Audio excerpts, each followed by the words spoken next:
जय हिंद दोस्तों, स्वागत है आपका हमारे एक नए वीडियो में। दोस्तों आज की वीडियो में हम एक साथ तीन आरटीआई का रिप्लाई देखने वाले हैं, क्योंकि ये तीनों आरटीआई के रिप्लाई वेरी इंपॉर्टेंट आरटीआई के रिप्लाई रहने वाला है। और ये तीनों आरटीआई बिल्कुल लेटेस्ट आरटीआई के रिप्लाई, यानी कि इससे पहले आप लोग इन आरटीआई को नहीं देखे होंगे। ठीक है, तो यहाँ पे कैटेगरी वाइज छात्र ने पूछा था कि वैकेंट सीट का डाटा बताइए, तो इन्होंने बता भी दिया है। आप लोग देखेंगे चाहे वो यूआर हो, ओबीसी हो, एससी हो, एसटी हो, ईडब्ल्यूएस हो, यानी कि हर एक कैटेगरी का कैटेगरी वाइज डाटा इन्होंने बता रखा है, जिसमें देखेंगे सभी कैटेगरी की अच्छी खासी सीट अभी भी वैकेंट है, जिसके लिए यहाँ पे अभी और डीबी कंडक्ट होंगी और जिसके लिए बहुत सारे छात्र जो पीटी पास हैं उनको यहाँ पे कॉल किया जाएगा। ठीक है, तो सभी छात्रों के लिए तो अच्छी खबर है, लेकिन एक पार्टिकुलर कैटेगरी के छात्र के लिए थोड़ी सी बुरी खबर हो सकती है, क्योंकि यहाँ पे इस कैटेगरी की सीटें ज़्यादा खाली नहीं बची हैं अकॉर्डिंग टू इस आरटीआई के हिसाब से। ठीक है, यानी कि आरटीआई के हिसाब से इसमें सभी कैटेगरी की अच्छी खासी सीटें वैकेंट है, बट यहाँ पे ओबीसी जिस हिसाब से ओबीसी नंबर होता है, ओबीसी में एक नंबर में बहुत सारे छात्र होते हैं, उस हिसाब से यहाँ पे बहुत कम ओबीसी की सीटें वैकेंट बताई जा रही हैं इस आरटीआई में। ठीक है, आप लोग देखेंगे तो अभी कुछ समझ में आ जाएगा। ठीक है, इसके साथ ही दो आरटीआई का रिप्लाई और आ चुका है,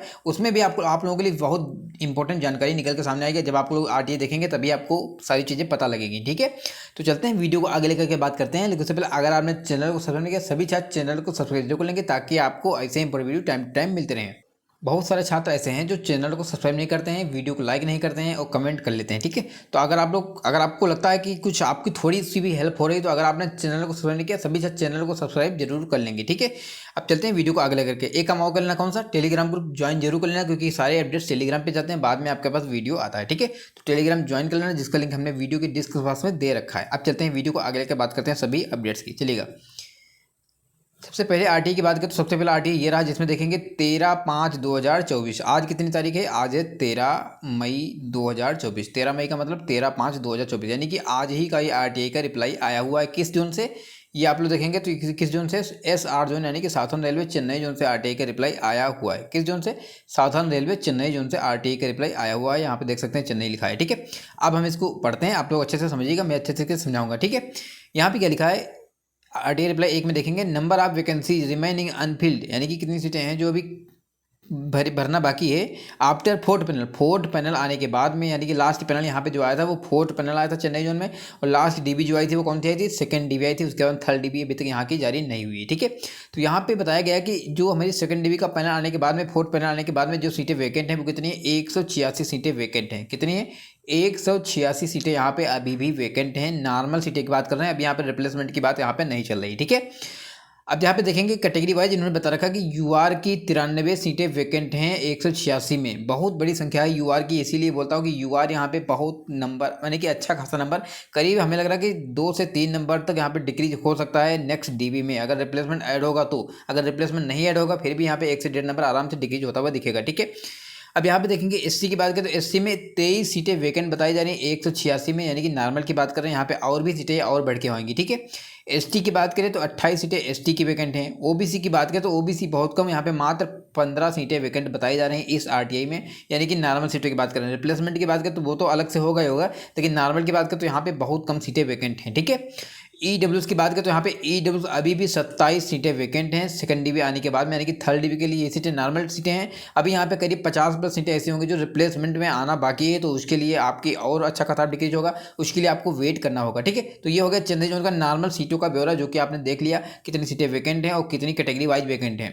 अब देखो बहुत अच्छी बात है कि चेन्नई जोन ने कैटेगरी वाइज डाटा भी दे दिया, वैकेंट सीटों का ब्यौरा भी दे दिया, लेकिन आपने देखा होगा चाहे वो एनआर जोन हो या तुम्हारा सीआर जोन हो, मतलब कोई भी आर से ऐसे हैं, मतलब अच्छे तरीके से इस तरीके से अगर आरटीआई की रिप्लाई करते हैं तो छात्र जो डर रहे हैं काफ़ी दिनों से, छात्र अपनी तुलना कर रहे हैं कि हमारा कब होगा, उनके मन में ये डर ना बैठा हो। ठीक है, तो इन्होंने काफ़ी अच्छा रिप्लाई किया। अगर इसी हिसाब से सीआर जोन है, सेंट्रल मुंबई जोन, अगर इसी हिसाब से रिप्लाई कर दे तो काफ़ी अच्छी बात होगी। एनआर जोन अगर इसी तरीके से रिप्लाई कर दे तो काफ़ी अच्छी बात होगी, लेकिन ये आरआरसी अच्छे तरीके से रिप्लाई नहीं करते। इस तरीके से रिप्लाई करना चाहिए जिस तरीके से तो छात्र को कोई भी डाउट नहीं बचेगा कि कितनी सीटें टोटल वैकेंट है और कैटेगरी वाइज कितनी सीटें वैकेंट है, सब कुछ इन्होंने बता रही है। ठीक है, आगे देखेंगे इन्होंने पूछा था 2 एंड 4 नंबर का जो सवाल इन्होंने पूछा था, EWS vacancy remaining Anfield after fourth panel, यानी कि टोटल 27 सीटें वैकेंट है ईडब्ल्यूएस की, यहाँ पे देखा आपने बताया भी। ठीक है, इसके बाद इन्होंने ये भी बताया कि हमारा जो भी इन्होंने एक और भी सवाल पूछे होंगे जिसका इन्होंने रिप्लाई नहीं दिया है। बाकी इनका प्रोसेस तो चल ही रहा, आपको पता भी होगा कि यहाँ पे जो रिप्लेसमेंट डीबी है उसका काम तेजी से चल रहा है, क्योंकि जो नॉर्मल डीबी आने वाली है उसमें हो सकता है कि रिप्लेसमेंट ऐड कर सकते हैं, क्योंकि पूरा काम उसी पे चल रहा है रिप्लेसमेंट पे। अगर रिप्लेसमेंट क्लियर हो जाएगा तो रिप्लेसमेंट दे भी सकते हैं, अगर नहीं क्लियर होगा तो हो सकता है नॉर्मल दे दें, उसके बाद में रिप्लेसमेंट देंगे। ठीक है, तो आपको अभी वेट करना है। डीबी तो आएगी, अच्छी खासी डीबी आएगी, बट आपको अभी धैर्य बनाए रखना है, धैर्य बहुत जरूरी है। ठीक है, अब चलते हैं दूसरे आरटीआई की बात कर लेते हैं। चलिएगा, दूसरे आरटीआई की बात करें तो ये भी एसआर जोन चेन्नई जोन का आरटीआई का रिप्लाई है, ठीक है। अगर आप लोग देखेंगे तो यहाँ पे साउथर्न रेलवे अच्छे से लिखा है, आप लोग उसको रीड कर लीजिएगा, ठीक है। अब यहाँ पे देखेंगे जो सवाल छात्र ने पूछे थे और यहाँ पे सभी कैटेगरी का डाटा कहना कि दिया गया है और सभी छात्र को इससे तुलना लग सकती है कि मतलब कहना कि अपनी वो कर सकते हैं कि किस हिसाब से हमारा होने वाला नहीं होने वाला, हम किस रेंज में आ रहे हैं, ठीक है। देखिएगा यहाँ पे लिखा है एक नंबर में number of your candidate passed in PT, यानी कि पीटी पास का बेरा बताया गया है। पास बिटवीन 66.36 और 60.95 के बीच में पीटी पास यूआर के कितने हैं, तो 482 छात्र हैं जो इस नंबर के बीच में पीटी पास हैं यूआर के छात्र, ठीक है। अगर हम इसकी बात करें तो यहाँ पे हम थोड़ा देख लेते हैं कितने नंबर के बाद में। देखो यहाँ पे देखेंगे 66.36 और 60.95, इसको हम थोड़ा माइनस कर लेते हैं। 66.36 और 60.95, यहाँ पे देखेंगे यहाँ पे 1 हो जाएगा, यहाँ पे कितना हो जाएगा 13, यानी कि यहाँ पे 4 हो जाएगा और यहाँ पे कितना हो जाएगा 5 हो जाएगा। और देखो मतलब 5.41 इतने नंबर के बीच में कितने मात्र 482 स्टूडेंट दिख रहे हैं, ठीक है। कितने 482 स्टूडेंट। आप लोग देख लीजिएगा, इसीलिए मैं बोलता हूँ कि यहाँ पे 93 सीटें अगर नॉर्मल वैकेंट है तो कितना नंबर डिक्रीज हो जाएगा, आप लोग अपने हिसाब से अनुमान लगा लीजिएगा। करीब 1 नंबर से ज़्यादा डिक्रीज हो रहा है सिर्फ इतनी सीटों में, ठीक है। इसीलिए मैं बोलता हूँ कि यूआर में ज़्यादा नंबर डिक्रीज होता है क्योंकि यहाँ पे 1 नंबर में बहुत कम स्टूडेंट होते हैं, ठीक है।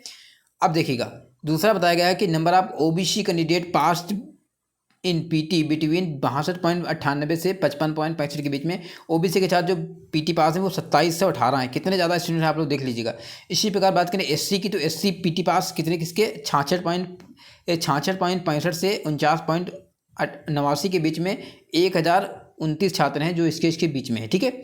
इसी प्रकार आप लोग देखेंगे एसटी में तो एसटी में 54.41 के 54.91 से 43.50 के बीच में 1109 छात्र हैं जो इसके पीटी पास हैं इसके अंदर, ठीक है।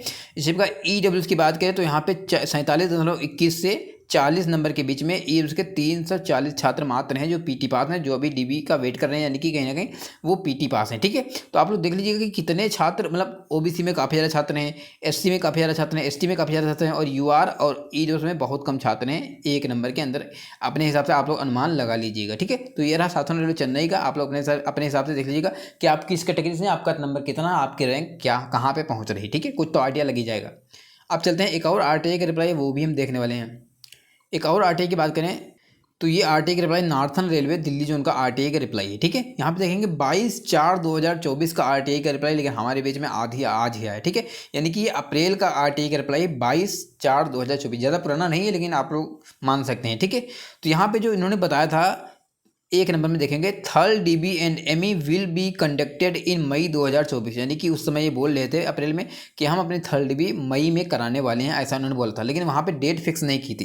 देखो पहले फरवरी में इन्होंने बताया था कि हम अपनी डीबी अप्रैल में कराएंगे, फिर अप्रैल में बताया कि मई में कराएंगे, लेकिन अभी तक डेट फिक्स नहीं थी, इसीलिए छात्र वहाँ पर जाते हैं, आंदोलन करते हैं, तब जाके 28 से 30 मई डेट रखते हैं डीबी कराने का, ठीक है। तो अब तो क्लियर ही हो गया, डीबी यहाँ की बहुत जल्द आने भी वाली है। और यहाँ पे देखेंगे एक और चीज़ पूछी गई थी, तो इन्होंने बताया कि सिलेक्शन प्रोसीजर आप CN RRC 01 is still under process, hence detail मतलब कहना कि इसकी डिटेल नहीं भेज सकते कि इसका सिलेक्शन जो है वो अपना काम कर रहा है, अपना तेज़ी से काम कर रहा है जो भी है, तो इसका हम जो डिटेल है आपके पास शेयर नहीं कर सकते, ठीक है। तो कुल मिला के NR जोन काफ़ी अच्छी खुशखबरी देने वाला है छात्रों को। जो भी छात्र NR जोन के हैं वो भी एकदम मस्त रहेगा, और जो छात्र SR जोन के हैं उनके लिए भी अच्छी खुशखबरी आएगी।